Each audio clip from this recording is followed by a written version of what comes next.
ఒక ప్రశ్న మిమ్మల్ని అడుగుతున్నాను, నన్ను క్షమించండి. మీరు ఆదివారం ఆరాధనకు వచ్చాక ఇంటికి వెడతారుగా, ఇంటికి వెళ్ళిన తర్వాత కుటుంబంతో కలిసి మీరేం మాట్లాడతారు? దేవుని వాక్యమే మాట్లాడతారా? ఇక్కడ చెప్పబడిన వాక్యమే సంభాషిస్తారా? లేదు, చెప్పిన వ్యక్తిని గురించి మాట్లాడతారా?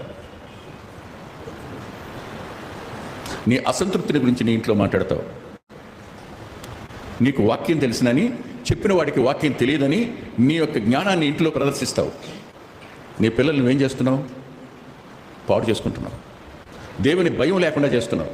జ్ఞాపకం పెట్టుకోండి, కుటుంబాలలో ప్రభు అధికారానికి లోబడిన ఎవడైనా స్థానిక సహవాసాన్ని తక్కువ చేయడు.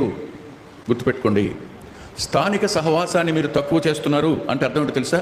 మీ పిల్లల చెవులను మీరే చేతులా కూసేసుకుంటున్నారు అని అర్థం.